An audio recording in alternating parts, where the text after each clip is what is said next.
ഇതാണ് ചരിത്രപ്രസിദ്ധമായ ശ്രീ മുളയങ്കാവ് ഭഗവതി ക്ഷേത്രം. വള്ളുവനാടിൻ്റെ ഗ്രാമവിശുദ്ധി നിറഞ്ഞു നിൽക്കുന്ന മുളയങ്കാവിലമ്മയുടെ തട്ടകം പാലക്കാട് ജില്ലയുടെ ഹൃദയഭാഗത്തു നിന്നും മാറി മലപ്പുറം ജില്ലയോട് ചേർന്ന് കുന്തിപ്പുഴയുടെ കുളിരേറ്റ് നിലകൊള്ളുന്നു. അനുഷ്ഠാന കർമ്മങ്ങൾ കൊണ്ടും ആചാര പെരുമയാലും ഉത്സവാഘോഷങ്ങളുടെ ആധിക്യം കൊണ്ടും കേരളത്തിൽ തന്നെ ശ്രദ്ധേയമായ ഒരു ക്ഷേത്രം കൂടിയാണ് ശ്രീ മുളയങ്കാവ് ഭഗവതി ക്ഷേത്രം. പാലക്കാട് ജില്ലയിലെ കുലുക്കല്ലൂർ, നെല്ലായ, വല്ലപ്പുഴ, ചളവറ എന്നീ ഗ്രാമപഞ്ചായത്ത് പ്രദേശങ്ങൾ ഉൾപ്പെടുന്ന ഈ തട്ടകത്തിന്റെ വിസ്തൃതി വിശാലമാണ്. ഇന്ന് ക്ഷേത്രം നിലനിൽക്കുന്ന പ്രദേശം പണ്ട് മുളകൾ തിങ്ങി നിറഞ്ഞ വനഭൂമിയായിരുന്നു അത്രേ. മുളങ്കാടുകൾ നിറഞ്ഞ പ്രദേശമായതിനാലോ ദേവീ ചൈതന്യം തിരിച്ചറിഞ്ഞത് ഒരു മുളയ സ്ത്രീ ആയതുകൊണ്ടോ ക്ഷേത്രവും ക്ഷേത്രം സ്ഥിതി ചെയ്യുന്ന ഗ്രാമവും മുളയങ്കാവ് എന്ന നാമധേയത്തിലാണ് ഇന്നും അറിയപ്പെടുന്നത്.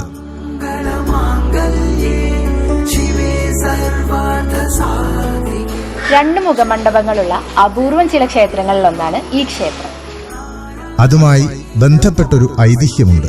പണ്ട് ക്ഷേത്രത്തിലേക്ക് ആനയെ എഴുന്നള്ളിച്ചു കൊണ്ടുവന്നത് ബാലസ്വരൂപിണിയായ ദേവിക്ക് ഇഷ്ടമായില്ലെന്നും വടക്കുഭാഗത്തേക്ക് ദൃഷ്ടിയായി നിലകൊണ്ടിരുന്ന ദേവി ക്രോധത്താൽ പടിഞ്ഞാറ് ഭാഗത്തേക്ക് തിരിഞ്ഞിരിക്കുകയും ദേവിയുടെ കോപം കണ്ട് പേടിച്ചോടിയ ആന ദേവിയുടെ ശാപത്താൽ പാറയായി തീർന്നു എന്നുമാണ് ഭക്തജനങ്ങൾ വിശ്വസിച്ചു പോരുന്നത്. ഈ പ്രദേശം ഇപ്പോഴും ആനപ്പാറ എന്ന പേരിലാണ് അറിയപ്പെടുന്നത് എന്നതും ശ്രദ്ധേയമാണ്. ക്ഷേത്രത്തിലെ പ്രധാന വഴിപാടായ ഗുരുതി തർപ്പണം, അതുപോലെ തന്നെ കാളവേലയോടനുബന്ധിച്ചുള്ള കാളയിറക്കം, പൂരത്തിനുള്ള താലം നിരത്തി തേരെഴുന്നള്ളിപ്പ് എന്നീ പ്രാധാന്യമേറിയ ചടങ്ങുകളൊക്കെ വടക്കേ നട തുറന്നാണ് നടത്തി വരാറുള്ളത്. വടക്കേ നടയിൽ തന്നെയാണ് കൊടിമരം. ഈ നടയ്ക്ക് സമാന്തരമായി തന്നെയാണ് കൂത്തുമാടവും പണി തീർത്തിട്ടുള്ളത് എന്നതും ശ്രദ്ധേയമാണ്. 5ാം വേല മുതൽ 25 ദിവസം നീണ്ടു നിൽക്കുന്ന തോൽപ്പാവക്കൂത്ത് ഈ ക്ഷേത്രത്തിലെ പ്രധാന അനുഷ്ഠാനമാണ്. ഉപദേവതകളില്ലാത്ത ക്ഷേത്രം കൂടിയാണ് മുളയങ്കാവ്.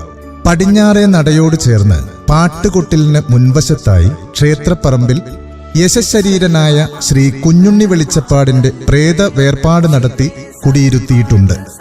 ഈ വെളിച്ചപ്പാട് തറയിൽ ദിവസവും വിളക്കു വയ്ക്കുക പതിവാണ്.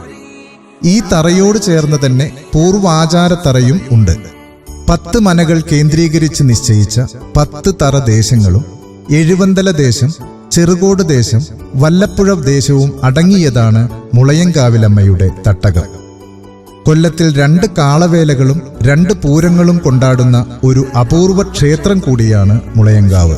കർക്കിടകം 31 ദിവസവും വൃശ്ചികം 30 ദിവസവും വഴിപാടായി ഉദയാസ്തമന പൂജ നടത്തുന്ന അത്യപൂർവ പ്രത്യേകത കൂടിയുള്ള ക്ഷേത്രമാണ്. കൂടാതെ ഗുരുതി പൂജ, കളംപാട്ട്, പൂമൂടൽ, നിറമാല, ചുറ്റുവിളക്ക്, കർക്കിടകം 30 വെള്ളിയാഴ്ചകളിൽ നടത്തപ്പെടുന്ന മംഗല്യപൂജ, ദേശനന്മ ലക്ഷ്യം വെച്ച് നടത്തുന്ന ദേശഗുരുതി, ലക്ഷാർച്ചന എന്നിവയാണ് ഭഗവതിയുടെ പ്രധാന വിശേഷ വഴിപാടുകൾ. വൃശ്ചിക മാസം മുഴുവൻ എല്ലാ ദിവസങ്ങളിലും ചുറ്റുവിളക്കും മാസാവസാനമായി വൃശ്ചിക താലപ്പൊലിയും നടത്തുന്നു. മകരച്ചൊവ്വ മുതലാണ് കളംപാട്ടിന് ആരംഭം കുറിക്കുന്നത്. ഭക്തരുടെ വഴിപാടുകളുടെ എണ്ണമനുസരിച്ച് ഇത് ചിലപ്പോൾ മീനമാസം വരെ തുടരും. അവസാന പാട്ട് ദിവസം താലപ്പൊലിയായി കൊണ്ടാടുകയാണ് പതിവ്.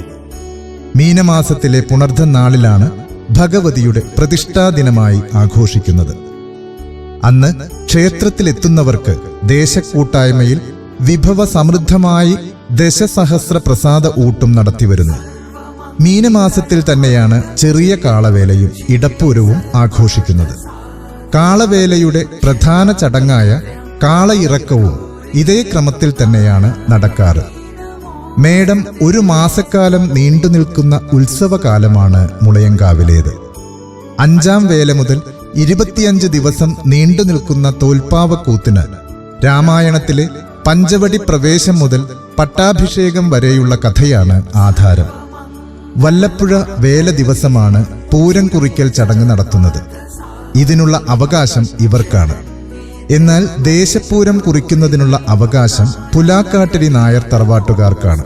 വണ്ടുന്തറ ദേശക്കാർക്ക് ഊഴമനുസരിച്ചുള്ള ചെറിയ കാളവേലയും ആണ്ടിൽ ദേശവേലയും ഉണ്ട്. ചെറുകോട് ദേശമൊഴികെ മറ്റു ദേശക്കാരെല്ലാം കാളവേലയ്ക്ക് കാളകളെ കെട്ടി എഴുന്നള്ളിപ്പുമായി ക്ഷേത്രത്തിലേക്ക് വരുന്നു. എന്നാൽ വലിയ പൂരത്തിന് ചെറുകോട് ദേശക്കാരുടെ ഹരിജനവേല ക്ഷേത്രപ്പറമ്പിലൂടെ വടക്കേ നടയിലെത്തി ഭഗവതിയെ വണങ്ങുന്നത് ശ്രദ്ധേയമാണ്. നാടൻ കലാരൂപത്തിന്റെ കെട്ടുകാഴ്ചയാലും ചടുല നൃത്ത ചുവടുമായാണ് തിറയും പൂതനും ഭഗവതിയെ വണങ്ങാനെത്തുക. ഇതാണ് ക്ഷേത്രത്തിന്റെ ഏറ്റവും വടക്കേ അറ്റത്ത് സ്ഥിതി ചെയ്യുന്ന താലപ്പൊലിക്കണ്ടം. താലപ്പൊലിപ്പറമ്പിൽ നിന്നും താലം നിരത്തിയുള്ള തേരെഴുന്നള്ളിപ്പാണ് പ്രധാന ചടങ്ങ്. പൂരം ദിവസം രാവിലെ തുടങ്ങുന്ന ചവിട്ടുകളി അടിയാളരുടെ സംഗീത നൃത്ത ശില്പം തന്നെയാണ്. കാവിറങ്ങിയ ദേശത്തേരുകൾ വാദ്യമേളങ്ങളോടെ തിരുമുറ്റത്തെ 3 പ്രദക്ഷിണത്തിന് ശേഷം വെളിച്ചപ്പാട് നൃത്തവും അരിയേറും നടക്കും. വലിയ കാളവേലയുടെ നടത്തിപ്പവകാശം പുറമത്ര ദേശക്കാർക്കാണ്. പൂരം ദേവസ്വം വകയാണ് നടത്തുന്നത്. മലബാർ ദേവസ്വം ബോർഡിന് കീഴിലാണ് ക്ഷേത്രം. ആചാര്യരത്നം ബ്രഹ്മശ്രീ അണ്ടലാടി മനയ്ക്കൽ ഉണ്ണി നമ്പൂതിരിപ്പാടാണ് ക്ഷേത്രം തന്ത്രി. ജാലമന ഗിരീഷ് എമ്പ്രാന്തിരി ക്ഷേത്രം മേൽശാന്തിയാണ്. ജയപ്രകാശ് വെളിച്ചപ്പാടാണ് ഭഗവതിയുടെ കോമരം. പുലാവഴി ഉണ്ണി നായരാണ് ഇപ്പോഴത്തെ പാലക്കുറിശി നായർ. ചെറുകോട് തറയ്ക്കൽ വാരിയത്തുകാരാണ് ക്ഷേത്രത്തിന്റെ ഊരാളന്മാർ. 10 തറ 4 ദേശക്കാർ ചേർന്നുള്ള ക്ഷേത്രക്ഷേമ സമിതികളും ജീർണോദ്ധാരണ കമ്മിറ്റിയും ക്ഷേത്ര പുരോഗതിക്കായി പ്രവർത്തിച്ചു വരുന്നു. മലബാർ ദേവസ്വം ബോർഡിന് കീഴിൽ 2018 നവംബർ 20 മുതൽ പുതിയതായി രൂപീകരിച്ച പാരമ്പര്യേതര ട്രസ്റ്റി ബോർഡാണ് ക്ഷേത്രകാര്യങ്ങൾ നോക്കി നടത്തുന്നത്. ക്ഷേത്ര ഭരണം നിർവഹിക്കുന്നത് എക്സിക്യൂട്ടീവ് ഓഫീസറാണ്. റോഡ് മാർഗം വരികയാണെങ്കിൽ പാലക്കാട് ഭാഗത്തു നിന്നുമാണെങ്കിൽ വാണിയംകുളം വല്ലപ്പുഴ കൊപ്പം റൂട്ടിൽ മുളയങ്കാവ്, തൃശൂർ ഭാഗത്തു നിന്നുമാണെങ്കിൽ ചെറുതുരുത്തി ഷൊർണൂർ കുളപ്പുള്ളി വല്ലപ്പുഴ കൊപ്പം റൂട്ടിൽ കൂടിയും ക്ഷേത്രത്തിൽ എത്തിച്ചേരാവുന്നതാണ്. ബാലസ്വരൂപിണിയായി വാണരുളും കാവിലമ്മയുടെ അനുഗ്രഹാശീർവാദങ്ങൾ ഏറ്റുവാങ്ങുവാൻ ഏവരെയും തട്ടകത്തമ്മയുടെ തിരുസന്നിധിയിലേക്ക് സ്വാഗതം ചെയ്യുന്നു മുളയങ്കാവ് ദേവസ്വം.